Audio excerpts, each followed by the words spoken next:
This is the market outcome. Okay? Does that make society as well off as it could be? Well, let's add it, right? So chemistry makes 15, boats makes 2, so $17 in welfare, right? We could argue, or revenue or profits or whatever it is. Is there any cell on this table where if we were in it, society as a whole would be better off? 1, 1, right? So here it's 0, here it's 10, 15, 14, 15, 15, 12. All of these are less than the $17. But if we somehow could get the polluters to just produce 1 unit of pollution, then societal well-being here, total payoff would be $20, right? Which is greater than the $17 that the market is left alone. So the social optimum is this. Right, so the market left alone will be here, but we would like for these two agents to come together and choose 1, 1 instead of 2, 1, right? Because this maximizes social well-being, this one here doesn't. So how do you do it, right? In this example, nobody owns the lake, right? And I'm going to go back and forth to this slide a lot. So if you printed this stuff out and you have paper in front of you, just take this slide and keep it to the side because you want to stare at this one a couple of times over the next 10 or so minutes. So let's think about one way of assigning property rights, all right? Let's say the regulator steps in. Let's say Jerry Brown is a rowboating enthusiast, which I don't know if it's the case, but let's say he likes rowing. So he assigns property rights to the lake to the boat rental company and basically says, you boat rental company have the right to a clean lake, a clean environment, and the property rights to the lake is yours. So you can prevent the pollution company, the chemical company, from putting smelly pollution into the lake, all right?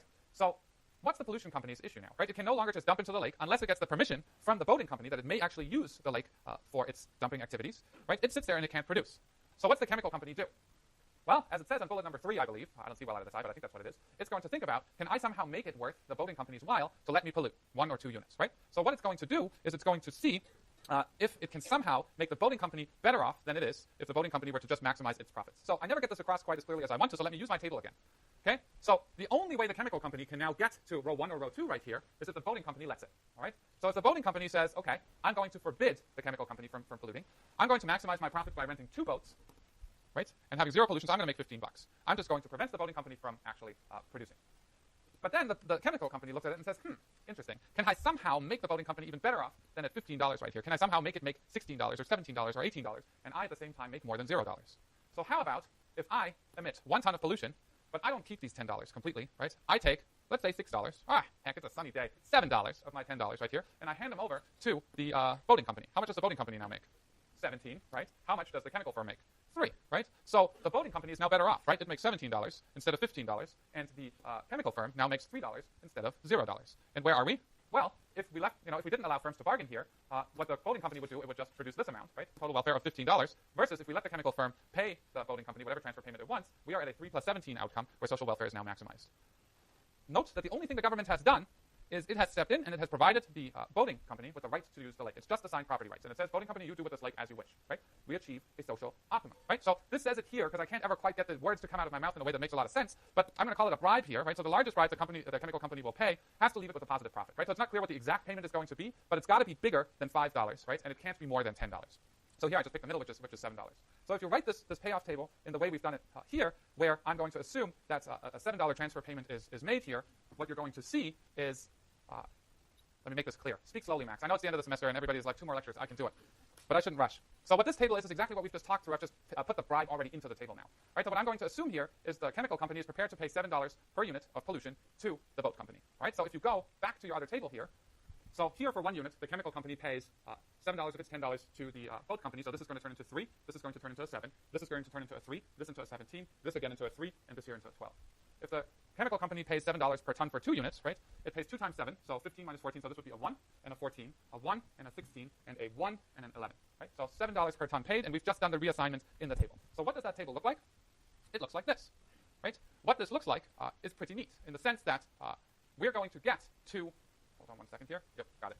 These things are confusing even to me. Not that I'm all that smart, but these payoff tables make your head spin. So the way to solve this one is same scenario we've done so far, and we know we're going to end up here, but just to see that we're learning stuff on how to use these payoff tables, right? If you look across the chemical firm's payoffs for 1 unit, it makes $0.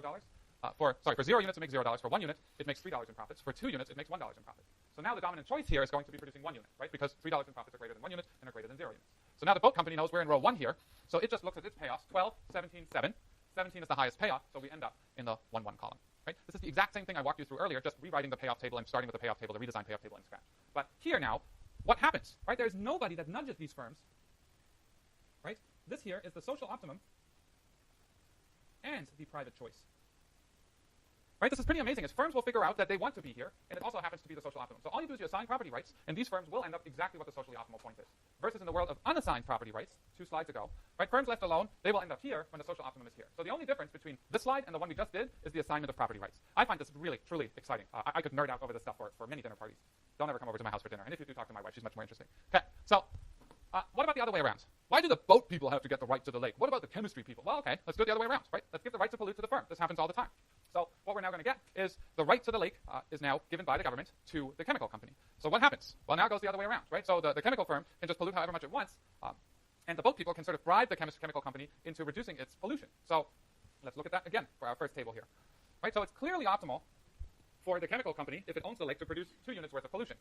Right? $15 is always greater than 10 is always greater than 0. So yes, chemical company wants to produce 2 units. Well, if the chemical company wants to produce 2 units right here, $15, the boat company will rent 1 boat, so we're at $17 social welfare. So what can the boat company do? Well, the boat company has to somehow provide a bribe, right, that makes the chemical company better off than $15. Dear chemical company, what I will do is if you only pollute 1 unit, right, for each unit of pollution reduction, I will pay you X dollars. So one scenario is for each unit of pollution that you reduce your output by, I'm going to pay you, and I'm going to have to remind myself which number I picked. I think it was $6. Yep, $6. And you get that, right? So if you go to 1 unit of pollution, I'm going to pay you $6 out of my payoff, and you actually get $16, and I only get 4, right? Am I better off? Yeah, I have 4 before I had 2. Are you better off? Yeah, you now have 16 when you had 15 before. So let's do the same thing here. Take this table and say for each unit of pollution reduced, the boat company pays the other company, the chemical company, $6, right? So this is what we've got is if for each unit of pollution reduced, the boat company pays $6 to the chemical company, right? So what we've got here, just to convince yourself that that's the case, in the original table this was 0, 0, 0, right? Because 0 boats are rented. So if there are 2 units of pollution produced, the boat company pays no bribe. If there's 1 unit of pollution produced, right, the boat company now pays $6 of bribe to the chemical company, right? So it now still makes $0 in overall profits, but pays $6 in addition. If the chemical company reduces its pollution by 2 units, it's 12, right? So let's figure out what the solution is here, right? So the boat company, the chemical company now looks, if I produce 0 units, $12 across the board. If I produce 1 unit, $16 across the board. If I produce 2 units, $15 across the board. So what happens? 1 unit is now the optimal strategy. The boat company now looks at its payoffs, -6, 4, -1, and will choose the 4 because that's the highest one. So again, these 2 companies, through negotiating and these properly assigned property rights, choose the privately optimal and socially optimal choice. Right? So in both settings, you end up at the social optimum. All you've done is you own the atmosphere, you own the lakes, right? Pretty incredible. So let's just see if your perception of Coase is different, right? He seems a little bit cooler now, I think, after you've seen that. I mean, it's just amazing to me, and this is what I like about academia. You're sitting in an office with a yellow pad and a pencil, or a bunch of pencils. He had them sharpened by other people, right? Fancy guy. But you sit there, and all you do is you sit down, and out of nothing, come up with a piece of insight that changes how the physical world operates, right? So he's essentially single-handedly responsible for tradable fisheries system, carbon markets, SO2 markets, and all kinds of other bargaining schemes. This paper here is also one of the most highly, I think it is the single most highly cited law review papers ever written. So if you look for Ron Coase in Google Scholar, it's got something like 60,000 citations, which is the currency academics go by. So just an incredible piece of insight. Yes, academics don't go by dollars. Citations is our currency. Weird, huh? Okay. So just to wrap up the Coase theorem here, it rests on some pretty stringent assumptions, right, that in the real world aren't always met. But that's the beauty of sitting in a classroom in the ivory tower is we get to assume away the real world and just, have perfect information. But so what you need for this to work is you need no impediments to bargaining, right? In some settings, individuals can't bargain with each other. So this is really important in the climate change setting. If you emit a ton of CO2 here, it might have damages. Well, it might not. It will have damages in coastal Bangladesh, for example. And the people who are growing rice, in coastal ecosystems there have a hard time negotiating with the power plants at Four Corners, right? So bargaining has to be possible, and that in these large global settings isn't always possible. Also, property rights have to be properly assigned and enforceable, right? Just saying you own the lake, if nobody backs up this ownership of the lake with police force or things like that in a legal system, property rights aren't worth very much. But if you have settings where bargaining is relatively easily doable and property rights are well assigned and enforceable, joint profits are maximized, or the way we think about it in a larger scheme, social welfare is maximized. Now, the key insight here, and I want to talk about this for a second, is that efficiency, meaning the maximization of joint profits here, is achieved regardless of who's assigned the property rights. Do you think firms care who gets the property rights? Yeah, of course. I mean, come on, man. Look at this outcome where the chemical firm owns the lake. They get $16, the boat company gets 4. If the boat company owns the lake, they get $17, the chemical company gets 3. So while it's efficient, right, who gets the property rights to the resource really does matter and makes a big difference in terms of the profits for the individual agents, and from a political economy point of view, the amount of lobbying done before property rights are assigned. So we see this all the time where property rights to the atmosphere, in some sense, are these permits that we trade in the California cap-and-trade system. These property rights to using the atmosphere as a dumping ground for CO2, were they given to environmental groups when they first came out? No, right? They were given. Come on, get a grip on the real world. This is not how the world works. A lot of them were given to producers of electricity and the parts of the market the parts of the economy that are capped. Partially as I don't dare call it bribe on record, so I'll call it a BRIBE to get these companies to sign on and not fight this new cap and trade system. We gave away billions and billions in permits globally in terms of these property rights that now have value and are traded to firms who are in these systems. So it's an interesting topic. It's something that's not really that difficult to understand and really, really fascinating. So as you grow older and start having professional careers, you will see more and more of these systems, and understanding how they function is a really meaningful thing to do. All right, let's get to our last market failure. This is not my favorite market failure for once, right? It's also not my favorite model in economics. It's a cool model, but it's not as attractive as monopolistic competition by a huge stretch. So we'll see how far we go. I have 6 slides here, but I have more as backup because I wasn't quite sure how long we were going to take today. So we'll just keep on going until we run out of time. So public goods, bless you. Public goods are a really interesting class of goods, and you use the word public goods frequently, I'm sure. Something is a public good. But economists, when they think about public goods, they think about a very specific class of good, and you might actually call things public goods that to me aren't public goods. So what's a public good?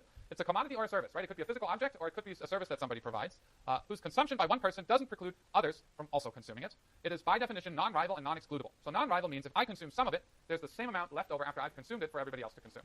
So chocolate cake is the ultimate good that is not non-rival, right? Chocolate cake is rival because once I eat it, you can't have it, right? It's that simple. However, things like radio waves, right? If I turn on my radio, it doesn't diminish the amount of radio waves available to the rest of you, right? So my consumption does not affect how much is left over for everyone else. So most goods are rival, right? Very few goods are non-rival. But that's not the only characteristic here. It's also got to be non-excludable, right? I cannot exclude you from using the good. So once it's provided, everybody else can use it.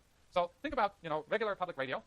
Everybody's got a radio sitting around somewhere, so assume that everybody has a radio. I can't stop you from turning on and off your radio, right? If you turn on your radio, there's still the same amount of radio wave over for me, and nobody can stop you from listening to radio. So that's a typical public good. How about XM radio?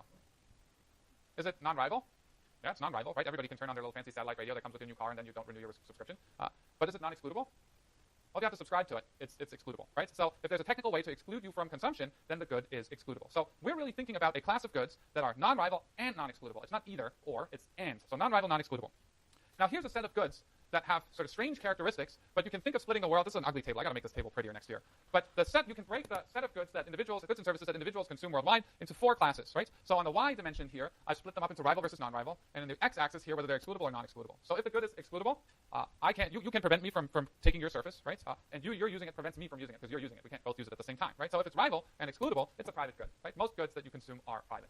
The other extreme is the public good. It's non-rival and non-excludable. So radio waves, national defense, if you're not smart enough to figure out how to put a key on your Wi-Fi router, you're providing a public good to your whole building, right? So non-excludable, non-rival. But what about these other things? What about goods that are rival and non-excludable? Meet world fisheries, right? Once you catch Nemo and you eat Nemo, nobody else can eat Nemo, right? But nobody can stop you from catching Nemo either, right? So once you're, and this is where I'm a little bit dyslexic, it's either 20 or 200. I do believe it's 200 miles offshore of a country, right? Anybody can go out and catch as many fish as they want to. So you just take your big old boat and catch fish. But once you've caught the fish, those fish that you've caught are no longer around. So common access resources are things that if you consume it, it's no longer left for somebody else to consume, but nobody can exclude you from consuming it. Are the world fisheries in trouble? If you really want to get depressed, start reading about fisheries, right? So you think global warming is all that excited, and these pictures of polar bears swimming from ice cube to ice cube are depressing? Start reading about the world's fisheries. It is really a scary thing. So the problem here is the incentives, and we'll see that in a second, right? If you catch, what are those tuna fish called? The big expensive ones, blue tunas? Bluefin tuna, thank you very much. We have fishermen in the room. So a bluefin tuna, right, you catch it, it goes for a lot of money. So in Massachusetts, if you have your nice summer home in Martha's Vineyard, somebody shows up at your front door, they take you out fishing, you catch a bluefin tuna, everybody gets excited because they're worth a lot of money. So do people go out and try and catch these things? Yeah, right? You get your boat, you go out, you try and catch it, you make the money, you feed your kids, not with the tuna, but with the money you made from the tuna, and send them to school and so on. So it's optimal for individuals to actually catch fish and sell them, and nobody can stop you from doing it. What that results in many settings is overuse of these resources, which we'll see in a second. Then there are other goods that are non-rival, but they're excludable, right? So XM radio, for example, they don't need to put up more satellites to have more subscribers. Once the technology is up there, they can provide the service of low-quality music to everybody who subscribes, but they can exclude you. So something like a big rock festival is also one of these goods. So once you pay for your ticket, you can consume as much music as you want, right? Nobody can stop you from listening to whatever band is hip right now. I'm not even going to try. But the point here is there's 4 types of goods that we think about: private goods, common access resources, and then these strange public goods with exclusions. I would argue that these are the most rare, these are the most common, and these, I'm not going to put a number on this, but those are the 4 types of goods. Keep those in the back of your mind because you will run into those over and over again. Okay. So what's the problem with public goods? Why are you making such a big deal out of public goods, Max? I'm making a big deal out of public goods because if a good is provided by somebody who pays for it and everybody else can use it, people are under-providing public goods, right? So what happens is people will essentially free ride on the provision of public goods by others. So let's say you're sharing an apartment or a house in Berkeley with a bunch of individuals, right? I would rather give up food than Wi-Fi at this point. Actually, be better for me too for a little while. But the point